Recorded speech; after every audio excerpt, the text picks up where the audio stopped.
Hola, ¿qué tal? Espero que todos estén muy bien. Bienvenidos a la segunda parte de las oraciones negativas en inglés.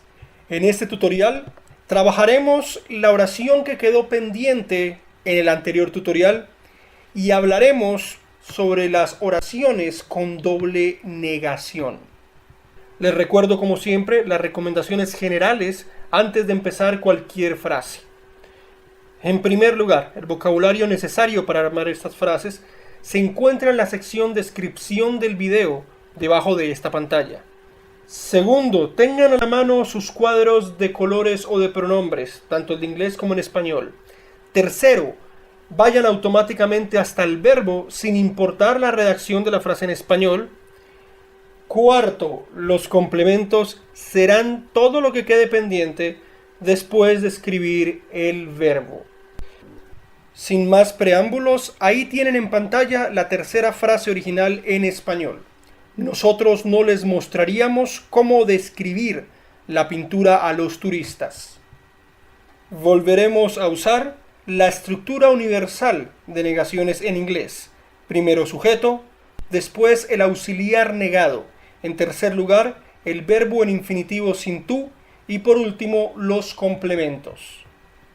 El sujeto de la frase es el pronombre nosotros, que se encuentra sin subrayar en el cuadro de colores de español. Su equivalente en inglés y también sin subrayar es we. En segundo lugar, para escoger el auxiliar negado debemos fijarnos primero en el verbo principal y conjugado de la frase. Mostraríamos.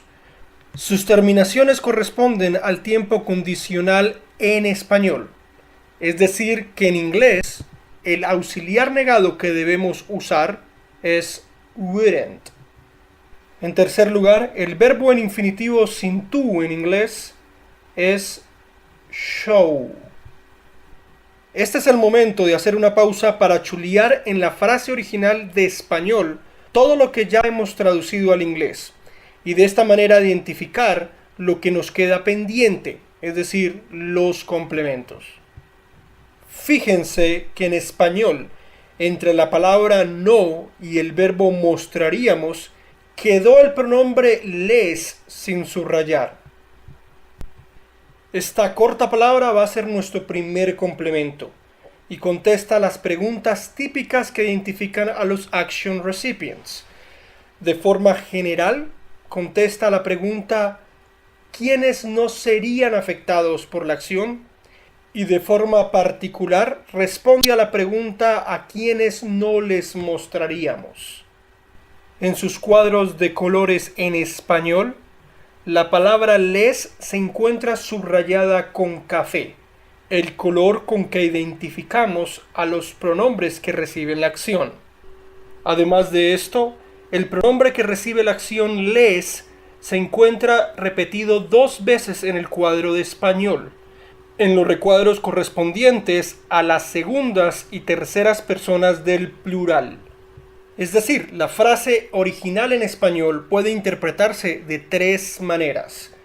No les mostraríamos a ellos, no les mostraríamos a ellas o no les mostraríamos a ustedes. Por lo tanto, en sus cuadros de pronombres o de colores en inglés, van a encontrar 2 equivalentes igualmente válidos y subrayados con café, them y you. Yo decidí quedarme con them, aunque you es también una opción igualmente correcta. Este pronombre objeto o action recipient les ya lo habíamos trabajado en las 2 últimas afirmaciones de la lección 12. En las 2 afirmaciones que estamos recordando en este momento en pantalla, los pronombres les no fueron traducidos al inglés porque eran redundantes e innecesarios. No le añadían nada nuevo a los action recipients de la frase, ni a los coléricos esposos, ni a los motivados primíparos. Sin embargo, para la negación que estamos construyendo en este momento, el pronombre les es un caso completamente distinto, porque es el único action recipient afectado por el verbo mostraríamos. Noten de nuevo las diferentes ubicaciones de los action recipients. Les se colocó antes del verbo mostraríamos, pero them se colocó después del verbo show. El segundo complemento es la respuesta a la pregunta ¿qué no les mostraríamos? En la frase original de español, ¿cómo describir la pintura? Y en inglés la traducción es literal. How to describe the picture. El tercer y último complemento responde a la pregunta a quienes no se les describirá la pintura. En la frase original en español, a los turistas. Vale la pena hacer unas aclaraciones antes de traducir este pedazo al inglés. Describir es un verbo que tiene dos elementos que reciben la acción o action recipients. El primer action recipient es la pintura, afectado directamente por la acción y ubicado en la típica posición de los action recipient, inmediatamente después del verbo describir. El segundo elemento que recibe la acción son los turistas.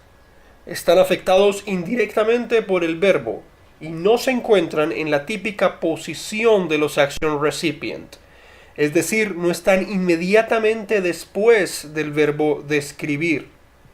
En últimas, la interpretación del contexto no es la descripción de los turistas a la pintura, sino la descripción de la pintura a los turistas. Este segundo action recipient indirecto va a necesitar en inglés la preposición to. En primer lugar, porque no se encuentra en la típica posición de los action recipient. Y en segundo lugar, la omisión de la preposición to daría a entender que el título del cuadro es Los turistas. La traducción de este último complemento en inglés es sencilla y literal. To the tourists. Para finalizar, la frase en inglés quedaría así. We wouldn't show them. How to describe the picture to the tourists. Como les dije al inicio del video, en este tutorial vamos a abordar el tema de las oraciones con doble negación. Para entender mejor este tema, tengamos presente que el inglés es un idioma menos redundante que el español y que tiende a omitir elementos innecesarios de las frases. Concretamente, ya hemos visto dos casos de redundancias. El primero es la preposición española a, cuyo correspondiente en inglés, la preposición to, se omite antes del action recipient directo.